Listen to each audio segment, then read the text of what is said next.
Hi, everybody. Good to have you with us. I'm Brooke Silva Braga. Thousands of migrants continued their dangerous journey Monday in hopes of reaching the U.S. border.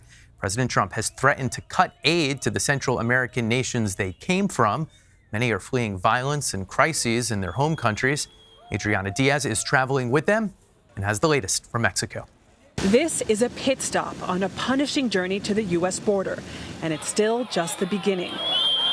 Migrants from Honduras, Guatemala, and El Salvador continue to make their way north, fleeing poverty, persecution, and gang violence. The caravan now includes an estimated 7,200 migrants, and more are expected to join tomorrow, potentially pushing the number past 10,000. They started their journey from San Pedro Sula in Honduras, continued through Guatemala and into southern Mexico. They're nearly 1,000 miles from the nearest U.S. border crossing. A similar exodus in April with 1,500 migrants reached the U.S. border. 250 applied for asylum. Only 3 so far have received it. So you're only wearing sandals. Battling 100-degree heat and exhaustion and thin soles, Jessica Flores brought her strongest child with her. She left her 4 others in Honduras. ¿Cómo sería para una mamá dejar sus hijos? What's it like for a mother to leave her children? Se me hace más duro saber que mis hijos los dejo. She says the farther she goes, the harder it is to know that her children are farther away from her.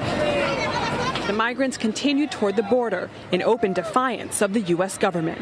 Today, the U.S. Embassy in Honduras released this video urging people to turn back or face detention. But the caravan is rumbling forward. We first saw Sergio Cáceres yesterday as the caravan reached its first major city in Mexico. We found him again today on the way out. He's paralyzed and looking for work and better doctors in the U.S. How has this journey been in a wheelchair? ¿Cómo ha sido este camino en una silla de ruedas? Complicado. He says complicated. And Adriana Diaz joins us now from the midst of the caravan. Adriana, as your stories, your reporting have made clear, it is a difficult journey for these thousands of folks. What are the main dangers they're facing on this trip? Well, Brooke, it really has to be the conditions out here in terms of the weather. When they started walking today, it was just barely 12 o'clock, high noon. The forecast said it was about in the high 80s, but there's no way that that's what it felt like on the ground. It felt like it was 100 degrees. The humidity here is dense, and we have seen countless people earlier drenched in sweat, babies that looked like they had just been taken out of baths. And it's this heat that's creating worries about dehydration. This ambulance behind us pulled up a bit ago and said, agua, agua, agua, handing out water to people because the dehydration is what is threatening every single person walking through here. We were told by organizers that children have been vomiting, that some children have fainted. So these are tough conditions. And me and our crew, we're not even walking. These people have been walking for hours. They have been walking for days on end. Some people walking as many as 11 days so far. And in at least one case, the trip turned fatal, and we should warn viewers what we're about to show you is a bit graphic. But Adriana, what more do we know about this deadly incident you were able to report on today?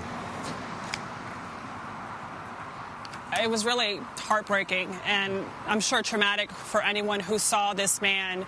He was on a truck like so many people have been. Trucks have been loaded up with countless people that you can hardly see the metal on the side of the truck.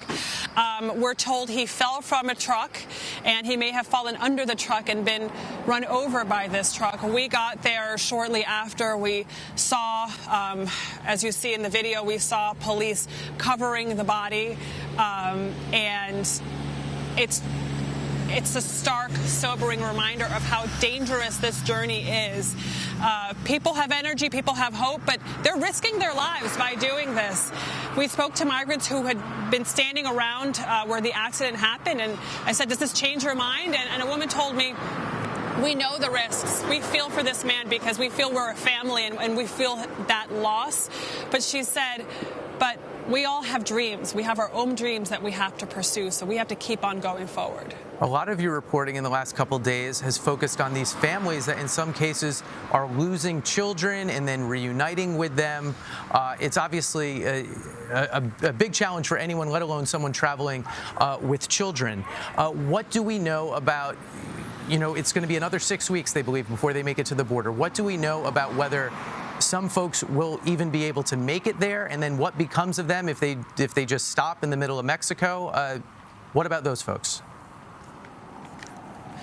Well, the Mexican government has been cooperating somewhat with this migrant movement that's going through its country. At one point, the Mexican government said that they would try to provide jobs for migrants in Mexico. Of course, it wants everyone to apply properly for asylum, to go through official channels so they can be registered. Already, there are at least 1,000 people who have gone that way, who have applied for refugee status here in Mexico. But for those who aren't going to make it to the U.S., a lot of them will end up staying in Mexico, finding jobs in Mexico. The last major caravan was in April, and it was about the size of 1,500 people, so a fraction of the 7,000 that we see here today. Of those 1,500, 250 were able to get to the U.S. to apply for asylum. Those cases are still pending. Only 3 have successfully been granted asylum in the United States. So that just goes to show what these people are up against. Well, President Trump has said he'll stop the caravan. What do folks in the caravan expect when they reach the border? Honestly, Brooke, they expect divine intervention. We have talked to countless people and said the president does not want you to go in. The president is threatening to close down the border. And they said, when we get there, it's going to be open. We pray. We believe in God. We think he's going to. One woman said, we hope God softens the heart of the president of the United States so that he helps us somehow. So they don't know how they're going to do it, but they say by any means necessary, they're going to try to get to the U.S.